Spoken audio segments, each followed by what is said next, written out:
All prices are going up for all products. This Prime Minister said that inflation would go down.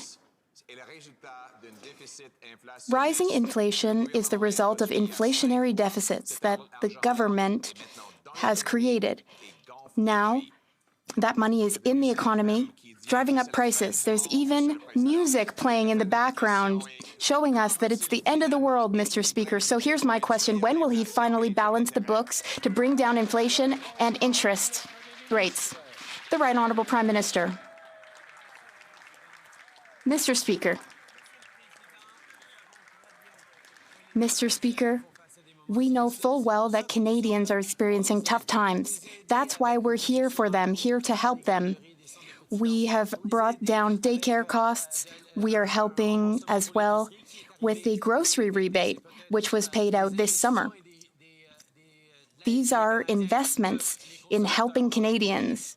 That's maybe what the Conservatives would like to slash, but we will continue to be here for Canadians, all while managing our finances responsibly. We have the lowest debt-to-GDP rate in the G7. We will continue to help Canadians and continue to grow the economy. The Honourable Opposition Leader.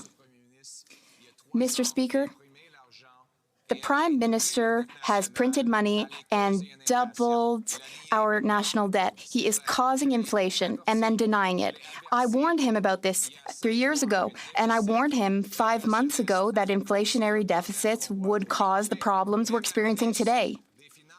Even the Finance Minister said that deficits put oil on the fire of inflation. And then right after that, she added 60 billion of oil to that inflation. So when will they balance the books to bring down inflation? The Honourable Prime Minister.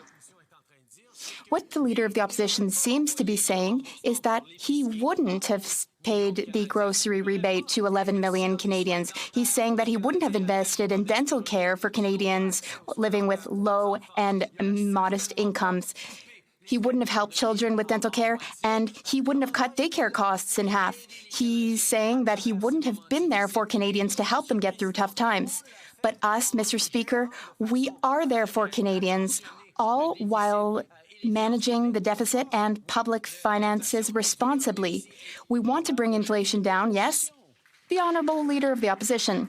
Today's accelerating inflation rate proves that after 8 years, this Prime Minister is just not worth the cost. After he and his ministers pumped their fists in the air and declared victory over inflation, it has now gone up 43% in 2 months. Through all categories, it's higher than here in Canada than it is in the United States and Japan. And worse, it may force the Bank of Canada to raise interest rates again, causing Canadian households who are the most indebted in the G7 to go bankrupt. Will he balance the budget to bring down inflation and rates before that nightmare unfolds? The Right Honourable Prime Minister. Over the past year, we've demonstrated that we were able to bring down inflation from the highs of 8.1%, while at the same time being there to invest in Canadians. What the Leader of the Opposition is saying is he wouldn't have been there to help 11 million Canadians with the grocery rebate. He wouldn't have been there to help Canadians with dental care for kids whose families can't send them to the dentist. He certainly wouldn't have been there to cut childcare fees in half right across the country on the way to $10 a day. Those are measures, Mr. Speaker, that have helped Canadians while maintaining fiscal responsibility and seeing inflation.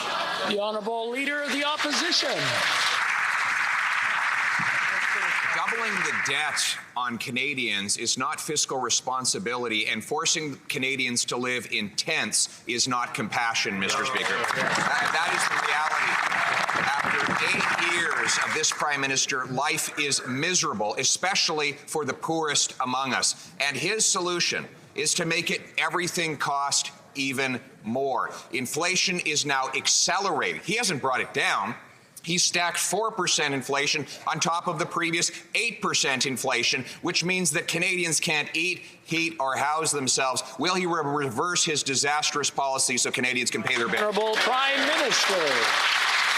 while the leader of the opposition continues to talk down Canadians and talk down the Canadian economy and say that everything is broken, we're getting to work helping Canadians through this difficult time. We're eliminating GST on construction of new apartment buildings to make sure that people can get rents, and we're encouraging all provinces to do the same. A number of provinces have stepped up, which is going to make housing more accessible for millions of Canadians. We're also moving forward on extending the repayment deadline for CBL loans to help small businesses, and we're working directly with grocery chains to stabilize food prices. The Honourable Leader of the Opposition.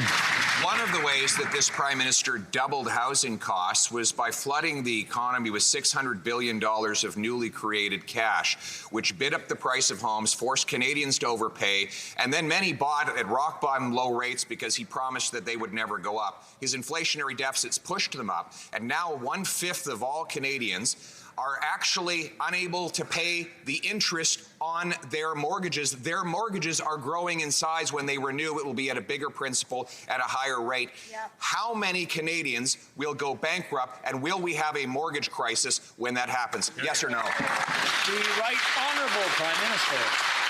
Speaker, we know Canadians are struggling right now. I heard from a mom from Oakville who actually said that her mortgage costs went up the same amount as her childcare costs came down. Thank God they canceled each other out, but people should be doing better than that. That's why we're going to be able to continue to be there for Canadians. Okay,